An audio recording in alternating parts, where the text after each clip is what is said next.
In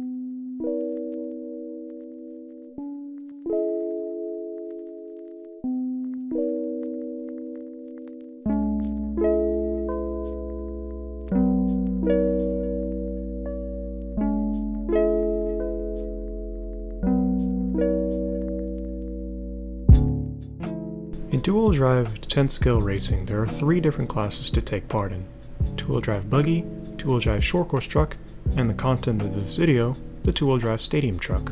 Two-wheel drive stadium trucks were quite popular once upon a time. In the words of Ryan Harris, back then you had your two-wheel drive buggy and your two-wheel drive stadium truck. Then in 2014, the Slash happened. The Traxxas Slash caused the whole short course boom of the modern RC world. Stock Slash racing classes became huge, and of course, the other RC companies wanted their own Slash. Team Associated, Losi, Kyosho, HPI, rest in peace, all made their own short course truck shortly after. All of these trucks, with the exception of the Slash, were all made with racing in mind, and of course, short course truck became one of the premier RC racing classes. This in the end sort of pushed stadium trucks to the side and they started to fade away. For a long time at a club level, they weren't really raced at many tracks, and if they were, their numbers were nowhere near as large as, say, short course trucks.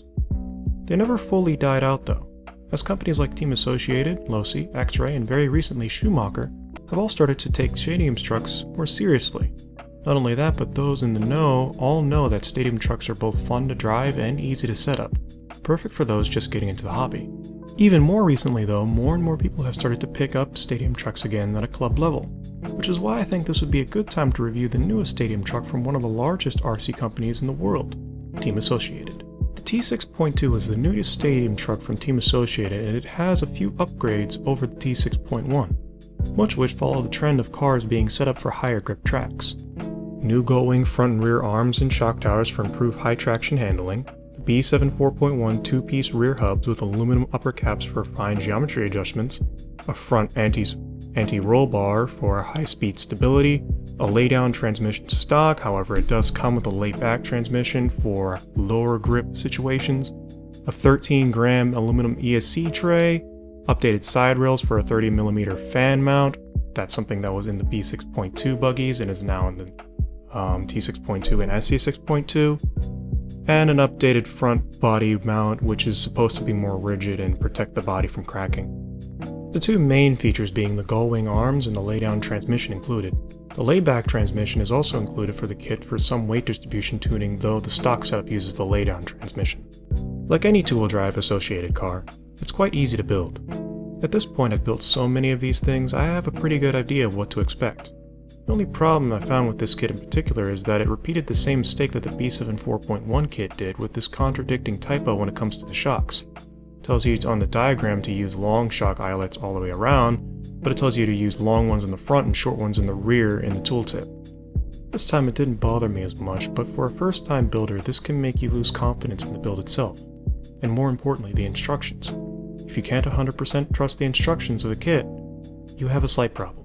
Also, now that I've been exposed to other kits at this point, specifically my Losi 2250, I do feel like it would have been better if the kit had you build the hardest parts of the kit first rather than as they come, as they seem to be in Team Associated kit, the more difficult parts being the shocks and differential. Other than those small faults, I do like this kit and how it goes together, and still maintain it's one of the best kits for beginners. Everything, with the exception of that typo, is just clear cut, clean, and easy to follow. All in all, I'd say the build was good. Not fantastic, but still good. One good thing about stadium trucks is that it's kinda hard to get them wrong setup-wise. They're basically large squares on very large wheels. Geometry-wise, this is a box stock setup you're seeing on video now.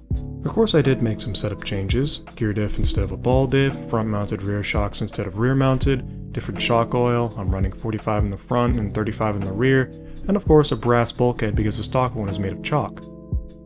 Yeah, I guess it really wasn't a stock box setup per se. With that being said, this truck handles fairly nicely on this AstroTurf track, acting quite stable and easy to drive. I haven't gotten the chance to race this on a dirt track as the closest one to me is currently under construction and the other one is 2 hours away, but I imagine it would be a fairly similar story on those tracks too. As of the time of me writing this and recording, I've been able to compare this to a Storm Stadium truck and a little bit to an X-Ray XT2. The Storm definitely had more steering, but it was way too much for me, And the XT2 I didn't get to drive, but knew that the T6.2 was definitely faster, but was let down by my mediocre driving at the time. The only problem I had with this truck at this track was that the rear would have a tendency to swap ends very quickly and sometimes unpredictably in tight turns. However, I will say this track has a lot less grip than it appears. New turf tends to do that. Now, as you can see, this track is a fairly high speed for its size, and as a result you have to expect things are going to break. Not only that, but due to the steering rack being the same design as the buggy, and being forced to turn much bigger wheels, you'd expect this truck to be quite fragile. Fortunately, it's quite the opposite. Now of course the part about steering components is straight up unavoidable with this kind of car, so that's something to keep in mind. However, this car has been through a decent amount of good high-speed crashes at angles into immovable objects like wood and, well, wood. This was somewhat expected as the SC6.2 and B6.2, which this truck shares much of its DNA, are both quite durable as well. And because Team Associated is so huge here in America, parts are already all over the place for this new truck. All in all, this truck is great. Of course it isn't perfect, no RC is, but if you're starting out and want a great place to begin the hobby, and your local track runs stadium trucks, I'd say this is your best bet right now. That's all for now. If you liked this video, hit the like button, comment what you thought, and subscribe if you want to see more. I'll see you later.